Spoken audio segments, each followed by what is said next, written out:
Hello students, C programming language की lecture series में आपका स्वागत है। इस वीडियो में हम कवर करेंगे नेस्टेड इफ एल्स और टर्नरी ऑपरेटर को। अब सबसे पहले नेस्टेड इफ एल्स किसको बोला जाता है, इसको हम समझ लेते हैं। देखिए, अभी हम इससे पहले इफ को सही से समझ चुके हैं। मान लीजिए मेरा इफ कंडीशन मैंने लिखी थी, उसके बाद कुछ मेरे स्टेटमेंट्स जो इस पर डिपेंडेंट थे और मैंने उसके बाद एल्स लिखा और ये मेरी कंडीशन है। तो देखिए, इफ के बाद जनरली मैं एल्स यूज करता हूँ या एल्स यूज करता हूँ। इसके अलावा मैंने आपको बताया था कि मान लीजिए मैं इफ के बाद इफ ही यूज कर रहा हूं, तो ये मेरे एक तरह से इंडिपेंडेंट स्टेटमेंट है। इस कंडीशन के ट्रू या फॉल्स होने से दूसरे वाले इफ में कभी भी कोई फर्क नहीं पड़ेगा। अगर मैं इफ के बाद इफ लिखता हूं तो ये कंडीशन भी चेक होगी ही होगी और उसके बाद ये कंडीशन चेक होगी होगी। इसके ट्रू या फॉल्स होने से इस पर कोई फर्क नहीं पड़ेगा। तो ये नेस्टेड इफ नहीं होता है। इस जब इफ के बाद इफ होता है तो इफ आफ्टर इफ इसको बोल सकते हैं, ये नेस्टेड इफ नहीं होता। लेकिन अगर मैं नेस्टेड की बात करूं तो अगर मैं इफ के अंदर फर्दर फिर एक इफ लिखता हूं इस तरह से, इफ क्या पूरा आपका इफ एल्स भी आ सकता है इसमें। तो अगर मैं इस तरह से लिख रहा हूं कि इफ के अंदर फिर इफ एल्स का मैंने एक वो लिख दिया या केवल इफ के अंदर मैंने केवल इफ लिखा है, तो इस केस में इसको बोला जाता है नेस्टेड इफ। ठीक है, और यहाँ पर हम जब एल्स लिख देते हैं तो नेस्टेड इफ एल्स हम इसको बोल सकते हैं इस तरह से। तो नेस्टेड मतलब इफ इनसाइड इफ, और यहाँ पर हमारे पास कोई ऐसी लिमिट नहीं होती है। मैं फर्दर फिर इस इफ के अंदर फिर से इफ लिख सकता हूँ। तो हमारे वो डिपेंड करेगा हमारे लॉजिक पर कि हमारा जो प्रोग्राम का लॉजिक है वो क्या है, उसमें कितनी रिक्वायरमेंट है। थोड़ी देर के लिए मेरे पास मान लीजिए ए, बी और सी वेरिएबल है, मुझे इन तीनों में से ग्रेटर फाइंड करना है। तो एक नेस्टेड इफ एल्स के थ्रू हम इसको सॉल्व करके देखते हैं तो ज्यादा हमें बेटर तरीके से समझ में आएगा। तो यूजर ने मान लीजिए, मैंने एक प्रोग्राम ही पूरा बना के दिखाता हूँ मैं आपको। मैंने लिखा इंट मेन ए कॉमा बी कॉमा सी, यूजर से मैंने वैल्यू मांग ली, एंटर ए बी एंड सी। अब यूजर ने जो वैल्यू डाली मैंने उसको स्कैन कर लिया, %d लिख के %a %b %c।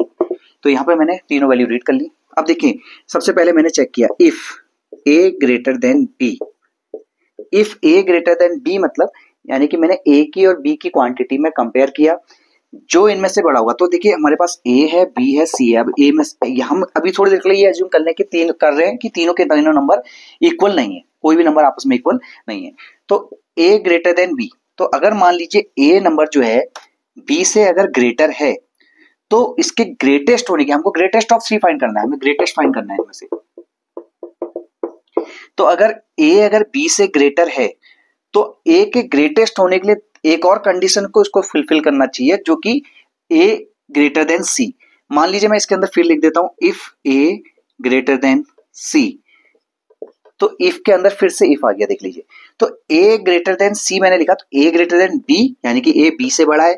अगर ये ट्रू होगा यानी कि जब इसके अंदर जा रहा है तो इसका मतलब ये साफ जाहिर सी बात है कि ए जो है बी से बड़ा है, तभी ये इसके अंदर जाएगा। अंदर गया तो अब ए अगर सी से भी बड़ा है तो मैं यहाँ पे मैंने प्रिंट कर दिया ए इज ग्रेटेस्ट। ठीक है, अब देखिए ए बी से बड़ा है, ये तो गारंटेड है क्योंकि इसके अंदर ही तभी जा रहा हो जब आपका ए बी से बड़ा है। अब ए अगर सी से बड़ा नहीं है तो इसका मतलब ये हुआ कि सी इज ग्रेटेस्ट, क्योंकि अभी हमने बोला था कि हम अनइक्वल केस ले रहे हैं, इक्वल। तो यहाँ पर अगर ए बी से तो बड़ा है ही, यानी कि बी का कोई रोल नहीं है। अब ए अगर सी से भी बड़ा है तो ए इज ग्रेटेस्ट हो जाएगा। अगर ये सी से बड़ा नहीं है तो ऑफकोर्स ये सी से छोटा है, तो इस केस में हो जाएगा सी इज ग्रेटेस्ट। तो देखिए, यहाँ पर ए अगर मेरा ग्रेटेस्ट था तो मैंने उसके लिए यहाँ पर पूरा उसका केस हैंडल कर लिया है। अब अगर मान लीजिए ये कंडीशन फॉल्स है तो इसका मतलब ये हुआ कि ए जो है हमारा वो ग्रेटेस्ट तो नहीं है, ए ग्रेटर देन बी मैंने लिखा हुआ है क्योंकि, और ये अगर कंडीशन फॉल्स हो गई तो इसका मतलब ए बी से छोटा है। तो अगर ए बी से छोटा है तो अब हमारे पास केस बचा केवल बी और सी का। अब हमको केवल चेक करना है बी और सी में। तो अब इसके लिए बी और सी को जब मुझे कंपेयर करना है तो अब ये देखिए, यहाँ पर हम नेस्टेड इफ एल्स यूज कर रहे हैं, तो ये तो मेरा इफ पार्ट था, तो अब मुझे एल्स इफ यूज करने की जरूरत नहीं, अब मेरा केवल एल्स से काम चल जाएगा। तो यहाँ पे मैंने मेंशन किया एल्स। अब एल्स के अंदर फिर से देखिए बी और सी, अब बी और सी में से कौन ग्रेटेस्ट है ये हमको पता लगाना है, कौन ग्रेटर। तो यहाँ पर मैं एक कंडीशन सीधी सी लिख दूंगा, if B is greater than C then B is greatest otherwise C is greatest. तो यहाँ पे मेरी कंडीशन आ जाएगी। देखिए फिर से इफ के अंदर जैसे हमारा इफ एल्स आया था, ये ऐसे ही यहाँ पे एल्स के अंदर भी हम इफ एल्स लिखेंगे। अब if B is greater than C अब मैंने इसके अंदर लिख दिया, अगर बी मेरा सी से ग्रेटर है, क्योंकि अब तो केवल बी और सी बचे कंपेरिजन के लिए, तो मैंने यहाँ पे लिख दिया बी इज ग्रेटेस्ट। और अगर मान लीजिए ये कंडीशन फॉल्स होती है तो फिर ऑफ कोर्स मेरा सी ही ग्रेटेस्ट है, तो मैंने यहाँ पे लिख दिया सी इज ग्रेटेस्ट। तो मेरे तीनों केस यहाँ पे चेक हो चुके हैं। देखिए अगर नेस्टेड इफ एल्स की बात करें तो नो डाउट यहाँ पर हमने लॉजिक तो बना दिया। अब इसको एंड कर लेते हैं थोड़ा सा, रिटर्न 0। तो हमने लॉजिक तो बना दिया, लेकिन नेस्टेड इफ एल्स की जब हम हेल्प से लॉजिक बनाते हैं तो वो हमेशा आपका लॉजिक का जो लेवल होगा वो डिफिकल्ट होगा हमेशा थोड़ा। अब मैं आपको इसी प्रोग्राम को एक इजी उस मेथड से बताता हूं। अब देखिए मैं यहाँ पे क्या कर रहा हूं, केवल हम यहाँ पर ये नेस्टेड इफ एल्स यूज ही नहीं करते। मान लीजिए हमने रिलेशनल ऑपरेटर पढ़े थे जो कि अभी हमने यूज किए इसमें। अब लॉजिकल ऑपरेटर यहाँ पर हम एक हेल्प लेंगे उसकी, जिससे हमको ये नेस्टेड इफ एल्स की जरूरत ही नहीं पड़ेगी, बहुत सिंगल लाइन में सॉल्व हो जाएगा। देखिए मैंने नंबर यहाँ पे मांगे, नंबर तो ऑफकोर्स मुझे चाहिए होंगे। अब मैंने यहाँ पे कंडीशन लिखी if A greater than B, तो ये मैंने एक कंडीशन लिख दी, अगर ए बी से बड़ा है। अब मैंने यहाँ पे लिख दिया लॉजिकल एंड। मैंने आपको लॉजिकल एंड के बारे में बताया था कि जब हमारे पास एक से ज्यादा एक्सप्रेशन होती है उनको कंबाइन करना होता है हमें, तो तब हम इसको यूज करते हैं। और इसकी खासियत क्या होती है, ये हमेशा ट्रू फॉल्स की फॉर्म में आंसर देता है।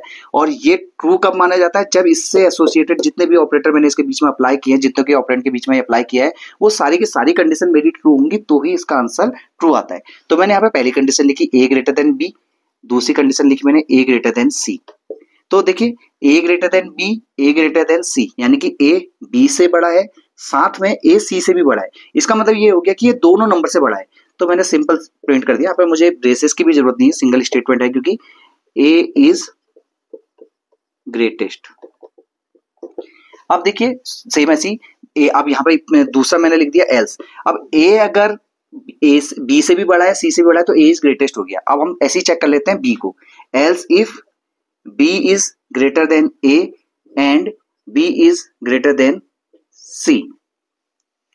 तो यहां पे मैंने, वैसे तो देखा जाए मैं इसको और ज्यादा ऑप्टिमाइज कर सकता हूं, लेकिन जस्ट मैं भी आपको ये लॉजिकल ऑपरेटर की हेल्प से कैसे प्रोग्राम रिड्यूस हो सकता है, एक कॉम्प्लेक्स प्रोग्राम से नॉर्मल प्रोग्राम में कन्वर्ट हो सकता है, वो एग्जांपल मैं समझा रहा हूं। पे B greater than A, B greater than C मैंने यहाँ पे लिख दिया, यानी कि आपका B इज ग्रेटेस्ट, क्योंकि A से भी बड़ा है, C से भी बड़ा है, तो मैंने लिख दिया B इज ग्रेटेस्ट।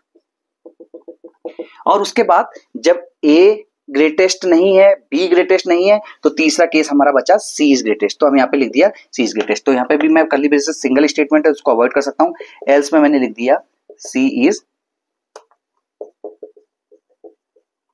ग्रेटेस्ट और रिटर्न 0।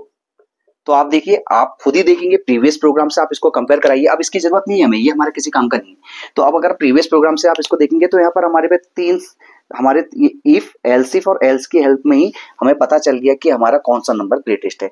तो ये लॉजिकल ऑपरेटर को जब हमने यहाँ पे ऐड किया, तो आपको ये चीज देखनी है कि कहाँ पर आपकी प्रोग्राम की जो इजीनेस आपके प्रोग्राम में होनी चाहिए। तो प्रोग्राम जहाँ पर इजी बन रहा है लॉजिक, वो आप वहाँ पे यूज कर सकते हैं। ऐसे कोई बाउंडेशन कहीं पर भी आपको नहीं मिलेगी कि आपको nested if else he use करना है, तो आप इस केस में ऐसा यूज कर सकते हैं। तो अब हम सीखेंगे टर्नरी ऑपरेटर। वैसे तो टर्नरी ऑपरेटर को जब हम ऑपरेटर से पहले वाले वीडियो में डिस्कस किए थे तो वहां पे समझा था, लेकिन वहां पे हमने कोई डिटेल एग्जांपल नहीं समझा था। तो यहाँ पे मैं एग्जांपल के साथ टर्नरी ऑपरेटर को समझाता हूँ। टर्नरी ऑपरेटर का जो हमारा सिंटैक्स होता है, expression 1 question mark, expression 2 colon, expression 3।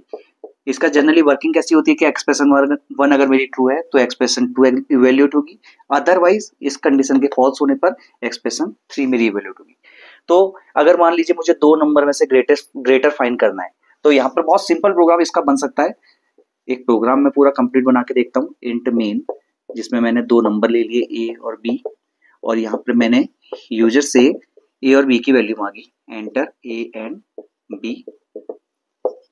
Scanf के थ्रू मैंने दोनों वैल्यूज को रीड कर लिया, %d, ampersand A, ampersand B.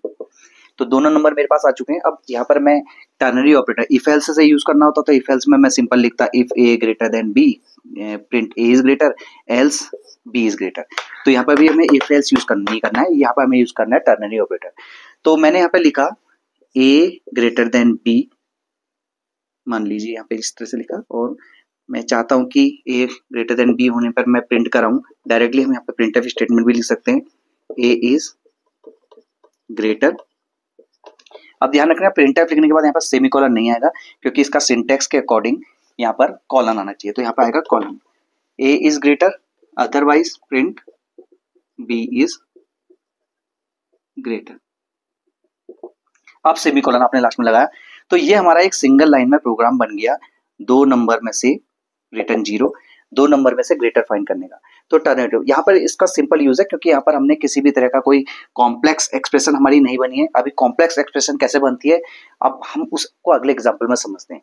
यहीं पे मान लीजिए मुझे, अब हम थोड़ा सा यहाँ पे इसी प्रोग्राम को आगे लेके चलते हैं। अब हमारे पास ए बी और सी वेरिएबल है मान लीजिए। अब इन 3 वेरिएबल में से हमें ग्रेटर फाइंड करना है यूजिंग टर्नरी ऑपरेटर। तब हम समझते हैं यही प्रोग्राम कैसे बनेगा। मैंने लिखा इंट मेन और 3 वेरिएबल मैंने लिए ए बी सी, और मैंने फिर यूजर से फिर से ए और बी सी की वैल्यू मांगी। Enter A B and C, user से मांगी मैंने वैल्यू और स्कैनफ के थ्रू इनको रीड किया। %d %d %a %b %c। अब तीनों नंबर मेरे पास आ गए।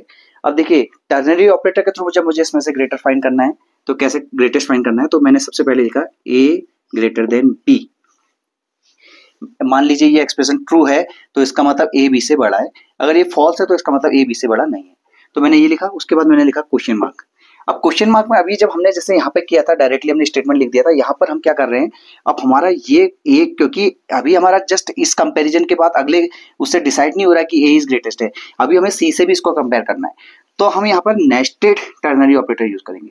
तो देखिए क्या होगा, यहाँ पे ए ग्रेटर देन बी मैंने लिखा।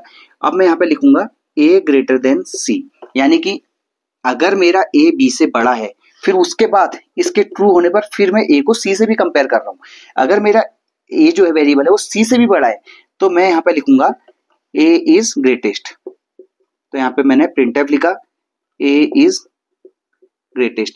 या फिर हम ऐसा कर सकते हैं, हम यहाँ पे प्रिंटफ स्टेटमेंट ना लिखना चाहें तो हम यहाँ पे लिख देते हैं ए, यानी कि ए के बी से बड़े होने पर फिर नेक्स्ट कंपैरिजन होगा ए का सी से। ए अगर सी से बड़ा है तो एक्सप्रेशन की वैल्यू बन जाएगी ए, अदरवाइज एक्सप्रेशन की वैल्यू बनेगी सी, क्योंकि ए अगर सी से बड़ा नहीं है तो इसका मतलब सी सबसे बड़ा है। और यहाँ पर हम एक मैक्सिमम वेरिएबल ले लेते हैं और यहाँ पर हम मैक्स इक्वल टू लिख लेते हैं। तो होगा क्या, ये एक्सप्रेशन की जो भी वैल्यू बनेगी वो वैल्यू इस मैक्स में स्टोर हो जाएगी। तो ए ग्रेटर देन बी, यहाँ पर हम इसको भी एक एक्सप्रेशन को क्लोज कर लेते हैं इसमें। तो अगर ए बी से बड़ा है और ए सी से बड़ा है तो ए स्टोर हो जाएगा वैल्यू में, अदरवाइज सी स्टोर हो जाएगा। तो ये तो हो गया हमारा ए और सी के बीच का। अब मान लीजिए ए बी से बड़ा नहीं है, ए बी से छोटा है, तो इसका मतलब अब बी और सी बचे। तो फिर मैंने यहाँ पे लिखा कॉलन। देखिए अभी हम अगर देखा जाए तो ये अभी हमने एक्सप्रेशन 1, ये हमारी एक्सप्रेशन 2, ये भी मेरी एक्सप्रेशन 3 बची हुई है। तो अभी हम फर्दर इसको सॉल्व करेंगे। तो कॉलन के बाद मैंने लिख दिया बी ग्रेटर देन सी। अब मैं बी को सी से कंपेयर कर रहा हूं, अगर बी सी से बड़ा है तो इसका मतलब मेरा बी ग्रेटेस्ट है, अदरवाइज फिर मेरा लास्ट में सी ग्रेटेस्ट है। तो ये भी मैंने एक्सप्रेशन बना दी। अब देखिए एक्सप्रेशन 1 ये हो गई, एक्सप्रेशन 2 ये हो गई, एक्सप्रेशन 3 ये हो गई। तो कॉलन अगर आप देखें, कॉलन मेरा ये मैच कर गया, और सॉरी ऐसे क्वेश्चन मार्क, और कॉलन मेरा ये मैच कर गया। तो ये एक तरह से नेस्टेड आप टर्नरी ऑपरेटर इसको समझ सकते हैं। लास्ट में आप इसमें सेमी कॉलन लगाएंगे। तो इसमें से अगर ये ट्रू होता है, मान लीजिए ये ट्रू हुआ और ए ग्रेटेस्ट है मान लीजिए एग्जांपल, तो 8 मान लीजिए मैंने लगा 8 7 6, 8 ग्रेटर देन 7 ट्रू होगा, 8 ग्रेटर देन 6 तो ये ट्रू हो गया। तो हमारी जो एक्सप्रेशन की वैल्यू बन जाएगी 8, तो 8 स्टोर हो जाएगा मैक्सिमम में। उसके बाद मैं बाहर आया और मैंने मैक्स वेरिएबल को प्रिंट करा दिया जैसा भी आपको डिजायर्ड उसमें है, उसका आउटपुट रिटर्न 0 मेन क्लोज। तो ये हमारा टर्नरी ऑपरेटर यहाँ पे कंप्लीट होता है। Thank you.